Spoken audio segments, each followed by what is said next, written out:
Welcome to మన saving ideas. ఎవరైతే మన ఛానల్ చూస్తూ ఫైనాన్షియల్గా సెటిల్ అవ్వాలనుకుంటున్నారో మీరు ఆ గోల్ని వీలైనంత వరకు చేసేయాలని మనస్ఫూర్తిగా కోరుకుంటున్నాను. ఈ రోజు వీడియో వచ్చేసరికి మనము ఒక 1 ఇయర్ లోపు ఒక 2 to 4 గ్రామ్స్ వరకు గోల్డ్ కొనాలి అంటే ఎలా ప్లాన్ చేసుకోవాలి, and mainly FD versus gold details చూద్దాము. ఎఫ్డి అయితే బెటరా, గోల్డ్ మీద ఇన్వెస్ట్ చేస్తే బెటరా అని చెప్పి. ఇప్పుడు మీరు ఈ వీడియోలో చూస్తున్నది లాస్ట్ ఇయర్ నేను ఎగ్జాక్ట్గా ఫెబ్లో చేసింది అనమాట. అంటే 1 ఇయర్ బ్యాక్ ఈ వీడియో చేశాను. ఎఫ్డీలో మనము సేవింగ్స్ చేసుకోవచ్చు అని చెప్పి, అండ్ ఆ మనీతో మనం 4 గ్రామ్స్ గోల్డ్ కొనవచ్చు అని చెప్పి. సో మీకు వీడియో చూపిస్తాను అనమాట. సో ఎప్పుడైనా కానీ మనం సేవింగ్స్ చేయాలి అనుకున్నప్పుడు మనకు వచ్చే శాలరీలో నుంచి ఫస్ట్ సేవింగ్స్ తీసేసిన తర్వాత రిమైనింగ్ ఖర్చు పెట్టుకోవాలని ఎప్పుడు చెప్తాము. ఎందుకంటే మనకు ఒక 20K శాలరీ వస్తున్నా అది ఫస్ట్ మన సేవింగ్స్కి కనీసం ఒక 2K అన్న పక్కన పెట్టకపోతే వచ్చిన 20K మనము ఎక్స్పెన్సెస్కే ఖర్చు అయిపోతాయి అనమాట. అలా కాకుండా 20Kలో నుంచి అట్లీస్ట్ 1Kనో 2Kనో పక్కన పెట్టామనుకోండి, 18Kనే మీ శాలరీ అని చెప్పి మీరు అనుకోగలిగారు అంటే వాటిలోనే మీరు ఎక్స్పెన్సెస్ అయితే చూసుకోగలరు. కాబట్టి ఫస్ట్ ఎప్పుడు కూడా శాలరీలో నుంచి సేవింగ్స్కి కొంత అమౌంట్ పక్కన పెట్టాలి. అది 500 అయినా, 1000 అయినా, 20,000 అయినా, ఎంతైనా సరే అనమాట. సో లాస్ట్ ఇయర్ ఇది మనం చేసాము. ఫస్ట్ నుంచి ఫాలో అయ్యేకైతే ఐడియా ఉంటుంది. 1 ఇయర్లో 4 గ్రామ్స్ గోల్డ్ కొనడం ఎలా అని చెప్పి. డైలీ మంత్లీ సేవింగ్స్ ఏంటంటే మనం మంత్లీ 2100 రూపీస్ అంటే డైలీ సేవింగ్స్ చేసే వాళ్ళైతే కనుక 70 రూపీస్ కనుక సేవ్ చేయగలిగితే మనము లాస్ట్ ఇయర్ 4 గ్రామ్స్ గోల్డ్ అయితే కొనొచ్చిన వీడియో. ఇది ఏంటి అంటే మనం ఇలా ఈ 2100 అంటే మంత్లీ 2100 పక్కన పెట్టినా, లేదంటే డైలీ 70 రూపీస్ పక్కన పెట్టినా, ఈ మనీని మనము మన దగ్గర ఈ 2100 ఉంచుకోకుండా దీన్ని మనం ఆర్డీగా వేసుకోవచ్చు. ఆర్డీ అంటే రికరింగ్ డిపాజిట్ అనమాట. బ్యాంక్లో వేస్తాము. మీకు ఏ బ్యాంక్లో అకౌంట్ ఉంటే అక్కడ. జనరల్గా ఆర్డీ అయినా ఎఫ్డి అయినా మనకు వచ్చే ఇంట్రెస్ట్ రేటు 7% ఉంటుంది. అలా కాకుండా కొన్ని బ్యాంక్స్ అయితే 8% కూడా ఇంట్రెస్ట్ ఇస్తున్నాయి. ఇవి స్పెషల్లీ రూరల్ బ్యాంక్స్ అన్నమాట.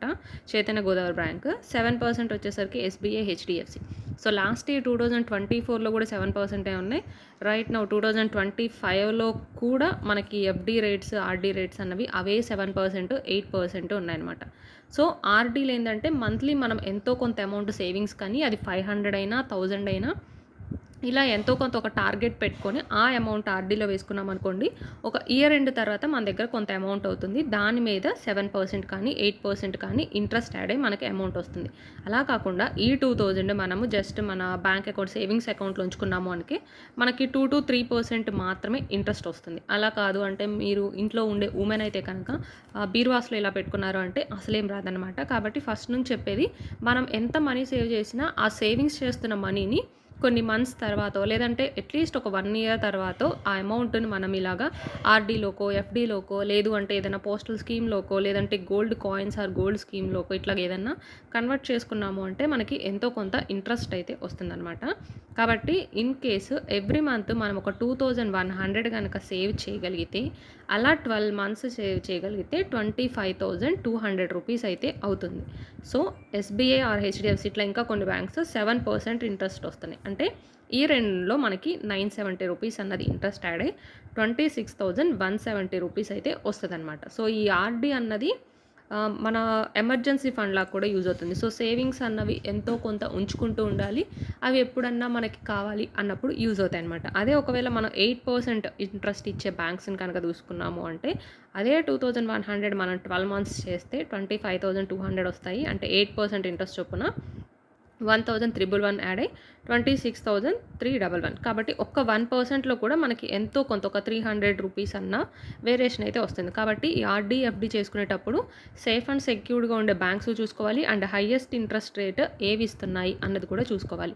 ఈ ఆర్డీలు కానీ ఎఫ్డీ కానీ 1 ఇయర్ వరకు మనం ఉంచాల్సి వస్తుంది. 1 ఇయర్ లోపు మనం మిడిల్లోనే ఒక 6 మంత్స్ లోపో 9 మంత్స్లోనో విత్డ్రా చేసుకున్నాము అంటే మనకు వచ్చే ఇంట్రెస్ట్ రేట్ కూడా తగ్గుతుంది. అంటే 7%, 8% ఇస్తామన్న వాళ్ళు 3 to 5% మాత్రమే మనకి ఇంట్రెస్ట్ ఇస్తారనమాట. కాబట్టి మంత్లీ మనం చేయగలము అనుకున్న వాళ్ళు ఆర్డీ వేస్తారు. ఎఫ్డీ వచ్చేసరికి ఏంటంటే ఒకేసారి మన దగ్గర ఒక 50,000, 10,000, 20,000, 1 lakh ఇలా ఉన్నాయనుకోండి, ఆ అమౌంట్ని ఒకేసారి వేస్తామన్నమాట. సో బల్క్గా వేయగలిగితేనేమో ఎఫ్డీ వేస్తారు, లేదు అంటే మంత్లీ వేస్తారు. ఏదైనా కానీ ఆర్డీ, ఎఫ్డీ అన్నవి మనకి ఎమర్జెన్సీ ఫండ్గా కోసం, లేదంటే మన దగ్గర ఎంతో కొంత అమౌంట్ క్యాష్గా ఎప్పుడూ ఉండాలి. అంటే మన దగ్గర ఒక అమౌంట్ ఉంటే ఆ అమౌంట్ని తీసుకెళ్ళి ఎప్పుడు కూడా గోల్డ్ కొనడం, లేదంటే పొలాల మీద పెట్టడం, ఇట్లాంటివి కాకుండా వాటికంటే ముందు కొంత అమౌంట్ అన్నది మన దగ్గర సేఫ్ అండ్ సెక్యూర్డ్గా క్యాష్గా ఉంచుకోవాలి.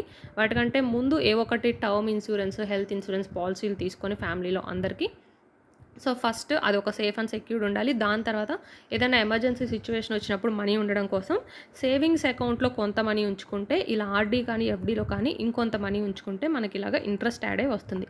ఫస్ట్ ఈ 3 పనులు అంటే సేవింగ్స్ అకౌంట్‌లో కొంత అమౌంట్, ఆర్‌డీ గానీ, ఎఫ్‌డీలో గానీ కొంత అమౌంట్ అండ్ ఇంట్లో ఉన్న ఫ్యామిలీస్‌కి కనీసం ఒక ₹500 పెట్టన్నా కానీ మనం టర్మ్ ఇన్సూరెన్స్ తీసుకున్నాము అంటే ఏదైనా హెల్త్ సడన్ ఇష్యూస్ వచ్చినప్పుడు మనం ఈ ఆర్‌డీ, ఎఫ్‌డీ డబ్బులు తీయకుండా ఆ పాలసీలో మనకి కవర్ అవుతుంది. ఇవి చేసిన తర్వాత అప్పుడు మన మనీ సేవింగ్స్ చేసుకొని దెన్ వాటి మీద గోల్డ్ అయితే పెట్టాలన్నమాట. సో లాస్ట్ ఇయర్ ఈ వీడియో చేసినప్పుడు 1 గ్రామ్ గోల్డ్ వచ్చేసరికి నియర్లీ ₹6,000 ఉంది. అంటే మనం సేవ్ చేసిన మనీతో ఆల్మోస్ట్ 4 గ్రామ్స్కి అప్పుడు మనకు అయ్యే కాస్ట్ 24,000 అండ్ మనం ఈ బ్యాంక్ అంటే 1 ఇయర్ ఇలా సేవింగ్స్ చేసిన తర్వాత ఆ అమౌంట్ని తీసుకెళ్ళి మీరు కావాలంటే అప్పుడు గోల్డ్ కొనుక్కోవచ్చు అనమాట. అంటే నెక్స్ట్ ఇయర్ మళ్ళీ సేమ్ అదే ఆర్డీలో కొంత అమౌంట్ ఉంచుకుంటూ ఉంటారనమాట. సో అప్పుడు 24,000 ఈ రిమైనింగ్ 2,000 ఏదైతే ఎక్స్ట్రా ఉందో అది మనకి విఏ ఛార్జెస్ లేదంటే జీఎస్టీకి యూజ్ అవుతుంది అని చెప్పాం. సో లాస్ట్ ఇయర్ మన దగ్గర 24,000 ఉన్నాయి అంటే గ్రామ్ రేటు 6,000 చొప్పున మనకి 4 గ్రామ్స్ వచ్చేది. ఇది ఎగ్జాక్ట్ 4th ఫెబ్రున చేసిన వీడియో అనమాట. బట్ ఈరోజు గోల్డ్ కాస్ట్ ఎంత ఉంది అంటే 1 గ్రామ్ 22 క్యారెట్ కాస్ట్ వచ్చేసరికి 8025 ఉందన్నమాట. అంటే అప్రాక్సిమేట్గా 8,000 ప్లస్ క్రాస్ అయిపోయింది. దాని మీద మనం విఏ జీఎస్టీ వేసుకున్నాము అంటే అప్రాక్సిమేట్గా 1 గ్రామ్ అన్నది 8,500 ప్లస్ వస్తుందన్నమాట. సో 1 గ్రాము 8,000 అంటే ఇప్పుడు అదే 24,000 మనీతో మనము 3 గ్రామ్స్ గోల్డ్ మాత్రమే కొనగలము. ఒక్క 1 ఇయర్లోనే ఒక గ్రామ్ గోల్డ్ మీద ₹2,000 పెరిగింది. లాస్ట్ ఇయర్ నుంచి మన వీడియోస్ ఫాలో అవుతున్న వాళ్ళైతే మీకు ఎంతో కొంత యూజ్ అవుతుంది. సో ఇప్పుడు సేమ్ అదే వీడియో మీకు చెప్పడానికి రీజన్ ఏంటంటే ఇప్పటి వరకు ఇంకా ఎవరైనా సేవింగ్స్ చేయకపోతే గోల్డ్ ట్రై చేయకపోతుంటే గోల్డ్ ఇప్పటి నుంచి ఎంతో కొంత మనీ సేవ్ చేసి మీ దగ్గర ఉన్న వాటితో ఉన్నది కొంత అమౌంట్ అయినా సరే అది గోల్డ్ కాయిన్స్లో కానీ స్కీమ్లో కానీ కన్వర్ట్ చేసి గోల్డ్ మీద ఇన్వెస్ట్ చేయడానికి ట్రై చేయండి. Specially middle class below middle class వాళ్ళు కొంత మనీ సేవ్ చేసి మనం పొలం స్థలం ఇల్లు ఒకేసారి కొనాలి అంటే కష్టం కాబట్టి ఆ కొంత మనీని ఇలా కనుక మీరు సేవ్ చేసుకున్నారు అంటే మీకు ఎంతో కొంత వడ్డీ వస్తుంది. సో ఆర్డీ ఎఫ్డీలు వేసుకునే వాటికంటే కూడా ఎక్కువ ఇంట్రెస్ట్ దీని మీద వస్తుంది. బట్ మన దగ్గర క్యాష్గా కొంత ఉన్న తర్వాత ఇవి చేయాలి కాబట్టి ఫస్ట్ ఆర్డీ ఎఫ్డీలో కొంత అమౌంట్ ఉంచుకోండి. దాని తర్వాత అమౌంట్ని సేవింగ్స్ చేసి ఇలా గోల్డ్లోకి కన్వర్ట్ చేయండి. సో 1 ఇయర్లో గ్రామ్కి ₹2,000 పెరిగింది. అంటే ఈ 2024లో అంటే లాస్ట్ ఇయర్ 100 గ్రామ్స్ కొనాలి అంటే 6 లాక్ అయ్యేది. ఏది విఏ జీఎస్టీ లేకుండా. అదే ఈ 2025లో 100 గ్రామ్స్ కొనాలి అంటే గ్రాము 8,000 తీసుకున్నాను విఏ జీఎస్టీ లేకుండా 8 lakhs అవుతుంది. అంటే లాస్ట్ ఇయర్కి ఈ ఇయర్కి 100 గ్రామ్స్ మీద మనకి ఆల్మోస్ట్ 2 lakhs పెరిగిందనమాట. మనం ఒక్క గ్రామ్కి చూస్తేనే 2,000 పెరిగింది. అలాంటిది 10 గ్రాముల కంటే 20,000 పెరిగింది. ఇంకా 100 గ్రామ్స్ అంటే 2 lakhs పెరిగింది. కాబట్టి గోల్డ్ అన్నది ఈ ఇయర్ నుంచైనా మీరు టార్గెట్ పెట్టుకోండి. అంటే నెక్స్ట్ 2026 లోపు అట్లీస్ట్ ఒక 10 గ్రామ్స్ గోల్డ్ అన్న కొనాలి లేదా 50 గ్రామ్స్ కొనాలి 100 గ్రామ్స్ కొనాలి. సో ఎవరు ఎంత కొనగలరు అన్నది చూసి దానికంటే కొంచెం ఎక్కువ టార్గెట్ పెట్టుకోండి. అప్పుడు మీరు అనుకున్న టార్గెట్ని రీచ్ అవుతారనమాట. సో మీకు గోల్డ్ మీద ఎక్కువ ఇంట్రెస్ట్ రిటర్న్స్ రావడానికి ఛాన్స్ ఉంది. అండ్ ఇది సేఫ్ అండ్ సెక్యూర్డ్ మెథడ్ కూడా. కాబట్టి ఫస్ట్ కొంత అమౌంట్ మీ దగ్గర ఇలా మంత్లీ సేవ్ చేస్తున్న అమౌంట్ ఉంటే వాటిని ఆర్డీలోకి కన్వర్ట్ చేసుకోండి. ఊరికే ఇంట్లో బీరువాల్లో అట్లా పెట్టుకోకుండా సేవింగ్స్ అకౌంట్లో ఉంటే 2-3% వస్తుంది. కాబట్టి ఏది సేవింగ్స్ అకౌంట్లో కొంత మనీ ఉన్న తర్వాత అండ్ దెన్ ఆ 1 ఇయర్ వరకు అయిన మనీని మీరు ఇలాగ గోల్డ్లో కన్వర్ట్ చేయండి.